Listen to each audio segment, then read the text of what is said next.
Don't forget, you can reach the latest episode of Potomac Watch anytime. Just ask your smart speaker, play the Opinion Potomac Watch podcast. That is, play the Opinion Potomac Watch podcast. From the opinion pages of the Wall Street Journal, this is Potomac Watch. Welcome back. I'm Paul Gigot with Kyle Peterson and Kim Strassel, and let's listen to an exchange on Social Security between Chris Christie and Ron DeSantis and raising the retirement age. I've never, fortunately in my life, ever had me or my family on food stamps, but I'm glad it's there so that no one in this country goes to bed hungry at night if they have availability to that program. But I don't get a direct benefit.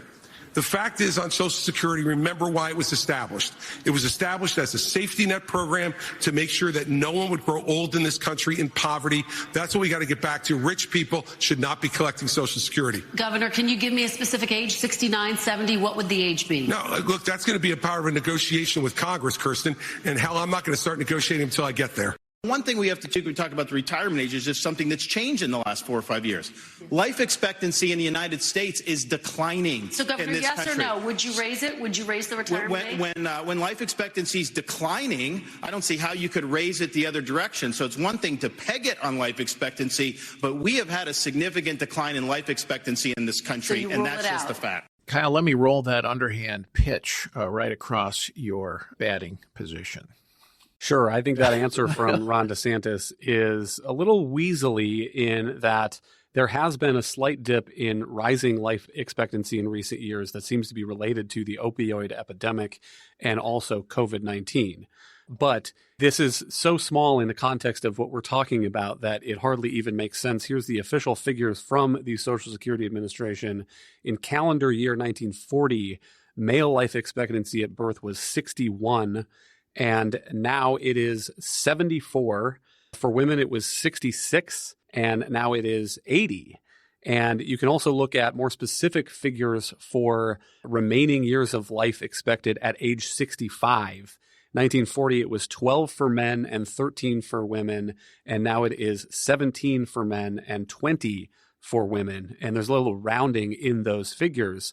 But there has to be. Meanwhile, you can get Social Security now at 66 years and some months, I think, is the current right. age. And think back to 1940 when those figures that I was citing before, the idea of a lengthy and leisurely retirement where you're out on the golf course was unthinkable in that era.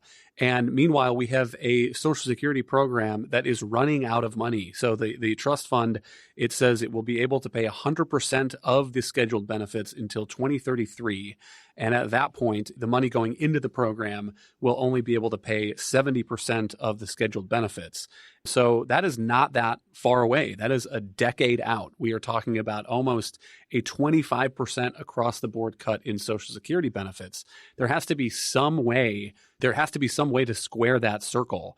And I was frustrated that there were a couple of candidates, Tim Scott also saying that he didn't see the need for any changes to the program, who are ruling out any effort by Republicans to try to shore up Social Security before it goes insolvent. But Haley and Christie seem to be the most forthright in saying we have to act. All right, let's one more clip, and that's Ron DeSantis talking about the Republican habit these days of losing elections. And he said Republicans were going to get tired of winning. Well, we saw last night, I'm sick of Republicans losing. In Florida, I showed how it's done. 1 year ago here, we won a historic victory, including a massive landslide right here in Miami-Dade County. That's how we have to do it. Well, he was talking about Donald J. Trump when he was talking that first line about the get tired of winning.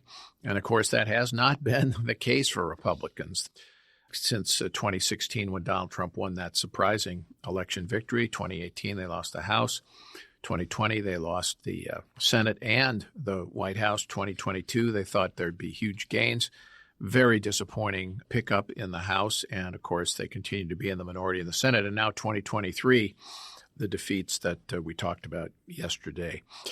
Kim, is the electability argument lost its edge for the Republicans? DeSantis is still trying to make it, but has it lost its edge against Trump because of his lead in the polls over Biden? I don't think it has. And I think that it's actually one of the more powerful arguments that Trump's competitors can make. But I think what they need to do is more fully explain it. It's always hard to do that in a short debate time. But you can point to not just the losing streak, but you can also dissect some of these polls that have been coming out. And, we spent Monday talking about this New York Times poll on this podcast, which showed Biden in a lot of trouble against Trump. I would have loved to have seen the candidates point out last night that the real headline buried in that poll was that while Trump was beating Biden in a number of swing states, a generic Republican, or they even in fact had matchups between Haley and DeSantis against Biden, was absolutely smoking Biden. Which goes to show that while Trump still has a shot of winning, he is hardly the strongest candidate that Republicans can be taking into the 2024 presidential. That's, I think, the point that they need to amplify a bit more out there, is to dig in and note that, you can go with this guy. And if we run an inside straight and all kinds of bad things continue to happen to Democrats, we might just win. Or, that's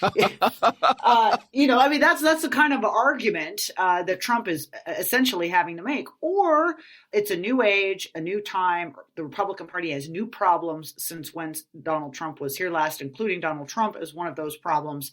And, we're going to have a lot better shot with pretty much anyone else at the top of the ticket. Meanwhile, though, Trump continues to dominate, and Sarah Huckabee Sanders' endorsement is telling. She's close to Ron DeSantis, and she'd held off on endorsing Trump. And that was much to the dismay of Donald Trump because she had worked for Trump. But now she has come across. Rick Scott, the Florida senator running for re-election in 2024, also has recently endorsed Trump. So much of the professional politicians getting behind Trump, who has that formidable lead, and we'll see where that goes. Just a closing couple of points on the election, Kyle. One, the Colorado Tabor referendum, trying to gut that structural limit on taxes and spending. That went down big time in Colorado, a rebuke to the governor, Jared Polis, Democrat. And then the other thing I wanted to point out is the Virginia elections really were not as bad as some have advertised. Democrats chortling that they took over the House of Delegates, but they only turned 2 seats. And Republicans actually gained 1 seat in the state Senate. They didn't gain the 2 they needed to take over that body. But considering that this was an election in which it was a midterm for a governor, Republican governor, usually that means bigger losses for the party in power. This was a 50-50 election, a couple of races, few thousand votes either way, and Republicans control everything. And don't forget, in a state that Donald Trump lost in 2020 by 10 points. That's the other piece of this that I think is being missed by some of the media framing, is that Virginia has trended bluer and bluer for years now, but especially in the era of Donald Trump. And I think part of the difficulty for Youngkin is it has not been that long that Virginia Republicans remember when Republicans were able to win and compete in statewide races in the way that has become more difficult in the Trump era. And so I think they are able to get their hopes up in the way that, for example, Florida Republicans for years had their hopes up as that state was trending redder and redder.